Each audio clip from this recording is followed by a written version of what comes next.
अमरवाड़ा चुनाव में बीजेपी अपनी जीत को लेकर आश्वस्त है। एनडीटीवी से बातचीत में सरकार में मंत्री निर्मला भूरिया ने कहा कि वो खुद बहुत समय तक अमरवाड़ा में रही हैं और वहां चुनाव प्रचार किया।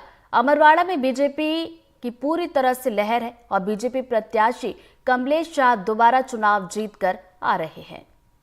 मेरे साथ फिलहाल महिला बाल विकास मंत्री निर्मला भूरिया मौजूद हैं। आदिवासी नेत्री हैं, आदिवासी क्षेत्र से आती हैं और बेहतर तरीके से जानती भी हैं। मैम, मुझे लगता है कि कल का जो चुनाव है वो आदिवासी क्षेत्र का बेहद ही महत्वपूर्ण है। कल अमरवाड़ा में चुनाव है, बीजेपी की प्लानिंग इस तरह की रही, कमलेश प्रताप शाह आपके यहाँ पर आए, अब क्या आगे लगता है कि कल क्या होने वाला है? देखिए,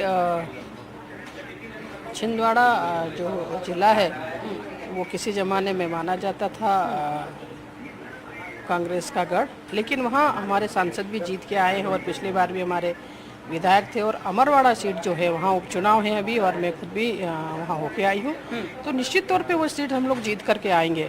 और क्योंकि आदिवासी भी अब समझ गए हैं कि वहाँ कौन काम कर रहा है, कोई किसकी सरकार काम कर रही है और किसके साथ रहने से विकास होता है, इसलिए अमरवाड़ा सीट जीत के आएंगे हम लोग। आप वहाँ पर जमीनी स्तर पर रही, इतने समय से कांग्रेस विधानसभाएं जीत रही हैं, इस बार क्या लगता है, क्या अलग स्थिति है जो बीजेपी के हाथ में ये विधानसभा आ जाएगी?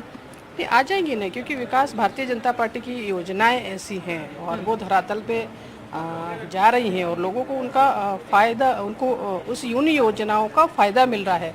चाहे वो महिलाओं के लिए हो, बच्चों के लिए हो, किसानों के लिए हो, हर वर्ग के लिए योजना बनाई है और नीचे धरातल पे उतारने का काम किया है उन्हें। आपने क्या कांग्रेस की स्थिति देखी वहाँ पर? क्या कमलनाथ का भी कोई पारिवारिक रिलेशन दिख रहा है अमरवाड़ा में?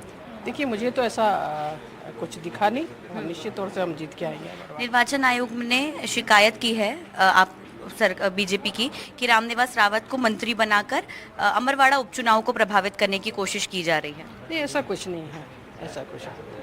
ठीक है, देखिए यहाँ पर हमारे साथ जो है वो निर्मला भूरिया मौजूद थे, जिन्होंने अमरवाड़ा चुनाव को लेकर चर्चा की और उन्होंने कहा है कि आदिवासी इस बार बीजेपी के साथ है, क्योंकि कल अमरवाड़ा में चुनाव होने हैं, 13 जुलाई को रिजल्ट्स आने वाले हैं। इसको लेकर बीजेपी कांग्रेस दमखम तो लगा रही थी, लेकिन इसी बीच यहाँ पर जो कांग्रेस से आए हुए विधायक हैं कमलेश प्रताप शाह, जिनको बीजेपी ने प्रत्याशी बनाया है, उनको लेकर बीजेपी काफी ज्यादा कॉन्फिडेंट नजर आ रही है। भोपाल से कैमरा पर्सन राजू बाथम के साथ अमृतांशी जोशी, एनडीटीवी।